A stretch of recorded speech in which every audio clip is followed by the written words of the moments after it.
Баршаңызға сәлем қымбатты достар, менің каналыма қош келдіңіздер. Бүгін мен сіздермен құймақтың ең сәтті әрі оңай рецептімен бөлісетін боламын. Мен бұл рецепті 5 жылдан бері қолданып келемін.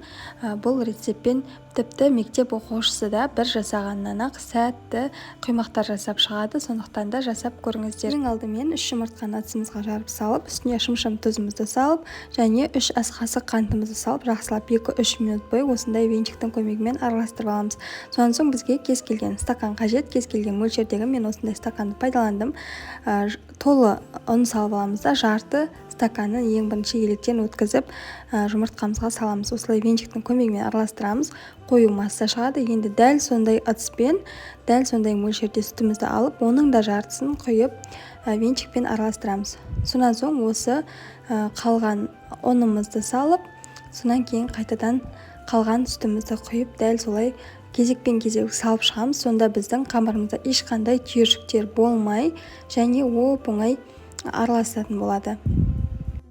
Неге бізде осындай сұйық масса пайда болды? Енді қайнап тұрған ыстық суымыздан дәл сондай бір стақан мөлшерінде алып аламыз да, жартысын құйып араластырып аламыз. Сонан соң қалған жартысын құйып тағы араластырып аламыз.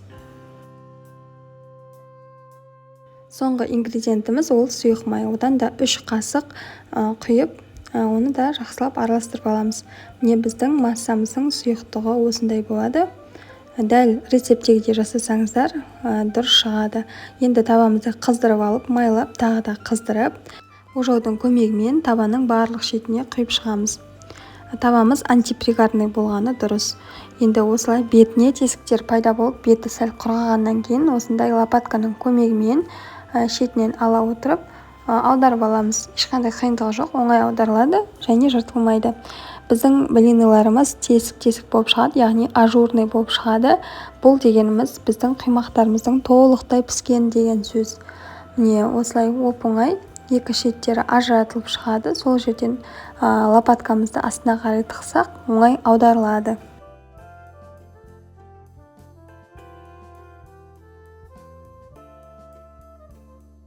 Сіздерге түсінікті болу үшін бірнеше мәрте көрсетіп жатырмын. Біздің құймақтарымыз толықтай піскен және сонымен қатар өте нәзік болып шығады, қатты болып шықпайды және жұп-жұқа болып шығады. Міндетті түрде осы дәл осы рецептпен жасап көріңіздер. Еске сақтауға де өте ыңғайлы. 3 ас қасық және 1 стакан деп сақтап алсаңыздар болады. Барлық мөлшерлерін описание бөлімінде жазып кететін боламын. Егер менің видеом, рецептім сіздерге ұнаса, менің каналыма тіркеліп алуды ұмытпаңыздар және осы рецептпен достарыңызбен бөлісіп қойыңыздар. Менімен бірге болғандарыңызға рахмет. Баршаңызға ас болсын.